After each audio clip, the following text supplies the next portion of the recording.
What are challenges, if any, of playing in an arena for the first time?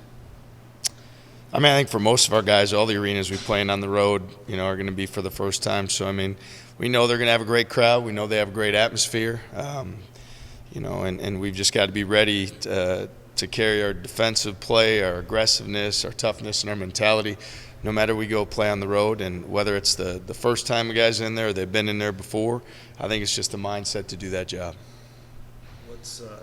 How have you guys been able to use these few days that you wouldn't normally have? Yeah, at the start of the week, after you come off the game on Saturday, you want to use Sunday, Monday to just get guys some rest and recovery before we get back into our usual practice regimen. So that was important to do. A lot of guys are playing heavier minutes, and so we wanted to make sure we did that. But then, we hang our hat on being in our routine and doing the work. So as we got back to practice Tuesday, that was important that we just get right back to it. I guess coming off a huge win, you're coming off whatever lingered from the Kansas State game. Was this a good time to be able to take a breather and, I guess, step out of the daily Wednesday, Saturday grind?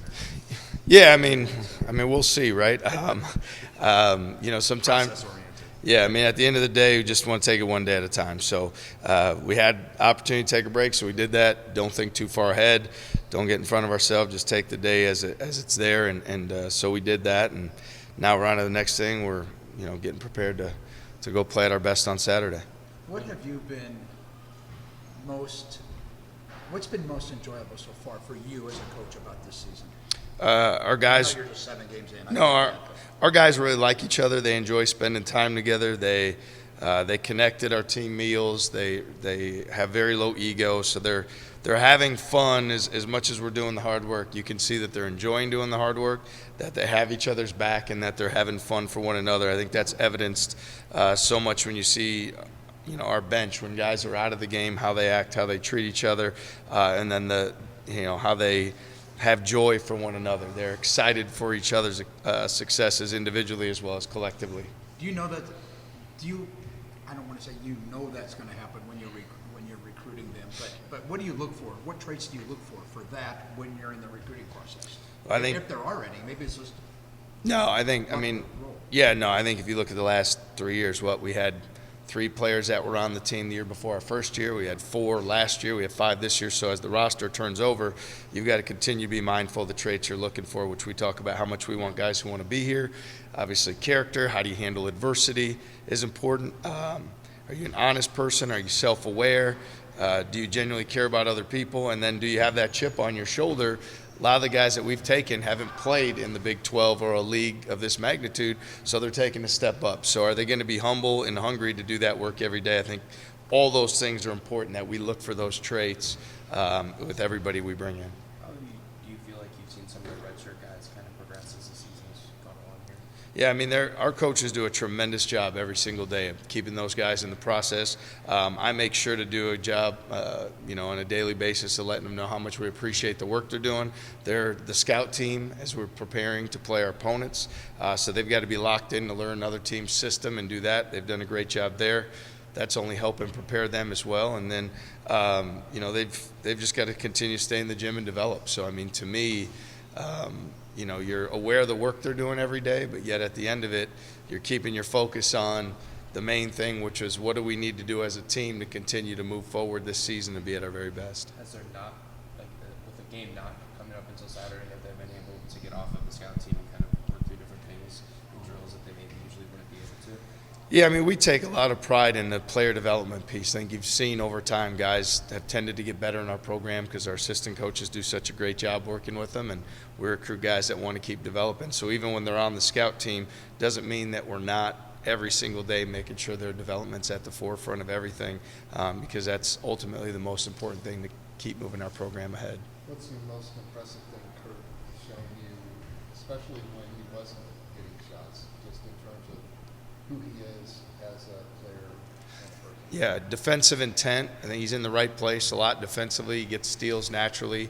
He's rebounded more effectively on the defensive end. And then offensively, he has a good effect on moving the basketball and taking care of the basketball so that, he does so many other things that you stack positives in the ledger, and then the shots is, it's icing on the cake. You're in February now, game out of first place. How have you seen in the past, or what do you hope to see how teams handle as the stakes continue to rise, the microscope gets a little bigger? What, I guess, differentiates teams that find success in a situation like that versus ones that don't? Yeah, I think we identify a process at the start of the year. We do the same thing every day, and we talk to our guys about, regardless of the outcome of the game, it's just like there's times defensively you get the team to take the shot you want, but it still goes in.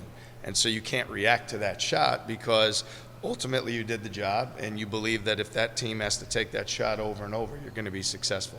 Same thing happens when you look at the games. Is if we practice the way that we need to practice and prepare the way that we need to prepare, we know that in this league, with the respect we have for the other coaches, the other teams, the other players, there's such a thing as they have a good game or they play well. We just came off a game where we shot 14 for 28 from three. So, like, that can happen on a given night where something is maybe you got it going. And so we just got to stay in the same process. Keep our head down, keep our focus on the task at hand, have a great practice the next day, prepare going into the game.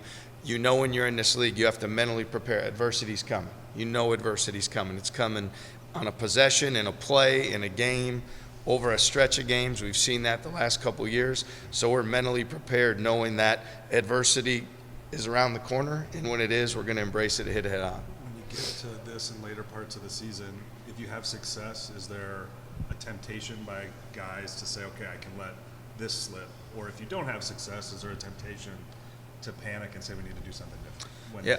I guess when everything gets a little stickier. Yeah, I would say more than anything, like my job, how we lead and how our coaching staff leads is through our actions being the same every single day. So what they see from us is the same every day. We coach them the same. We have the same process. We do everything the same. So what our hope is by doing that is that they see how we're going about it and they go about it the same way. I don't expect all of them to not have social media like I don't have social media. I don't expect all of them to not watch things just because I don't watch them, but we try to really keep our guys focused on what matters, what the main thing is, and not worry about any of that, because what your rank doesn't matter, what your record today is doesn't matter. It's an imbalanced conference schedule, that doesn't matter. So ultimately it's about, let's have a great day today, let's keep getting better, and let's see where this can take us. What's the value of Trey hitting a career high 4 3-pointers? Given what he gives you on the interior, you know, and Bill Self talked about after the game, there's like a game plan. Well, we're not going to worry about it shooting threes while he hits them. What does that do for your team going forward in terms of, you know, offensive, you know? Yeah, certainly, you know, they made a choice, which based on what had happened up to that point was probably a wise one in terms of being able to switch KJ Adams onto the ball handler with Taman and Keyshawn and keep Hunter Dickinson more intact defensively. So they're very well prepared, well coached, well schooled team. And just like I said, when it pertains to us, on that night, Trey got the right shots. We were fortunate. I feel like he gets the offensive rebound putback to start the game. His confidence is high. The ball shows up on the top of the floor in rhythm. He knocks the first one down. That gives him all the confidence in the world. So to me, it's great that we have different ways that we can, you know, be effective offensively. And if a team makes that choice again, that we know that, hey, this is something we've been in this spot and we can do to be successful. When do you feel like you adopted the idea of like the day-to-day thing, the process? Like Saban talked about it a ton when he was at Alabama, but is that where you kind of got it from, or is there some mentor that you kind of took that philosophy from? I don't know as much about a mentor. I've learned, worked for a lot of great coaches, and fortunate to have guys like Tony Bennett or Jeff Van Gundy who are like mentors to me, and I just listen and try to learn as much as I can. I think more than anything, you study people who are successful. They do the same thing every single day. They eat the same thing. They go to bed at the same time. Everything they do is the same. If you want to be consistent and cohesive, do the same thing. Now everyone knows what to expect, and you don't have to put a whole lot of thought into evaluating why or why not. You just believe in that process. So probably something because I wasn't a great player and I'm not all that gifted in any area, that I feel like that's the one thing, the choice that I can make every single day and we can make every single day that can give you the best chance to be successful. How do you take into account the success you had against Baylor this year in such a tough part of the season, despite the amount of turnover that each team's had? Yeah, I'd say last year is last year. It was great that we had the wins that we had last year, and that should give some of the returning guys confidence that we can go there and win. But other than that, the players are different, the teams are different, the game's different, the timing is different. So we just need to make sure that we're focused on what we can do, control that practice, and get prepared to go on the road. You're talking about coming back from adversity, and what you just said there. I mean, I was at that Baylor game. What you said there just struck me. You were coming off, or in the midst of coming off, as maybe as much adversity as this program has had since you've been here, right? So does that prove your point that you've got to learn from all that stuff, or just put it in the mirror? Look, I hope so. I mean, look, obviously you'd prefer to not have adversity, Yeah. but when you coach in this league and you compete in this league, it will happen. It's going to happen. You have to expect it to happen, and when it does, you have to be better for it. You can't flinch. You can't, curl up and run away. You got to attack it head on. We were fortunate last year when we hit that rough stretch. Our guys came together. They were unified. They were connected, and they found a way. And we're going to be put in some of those same spots again this year. So it's what we practice for. It's what we prepare for, and we need to be ready to attack it just like we've done in the past.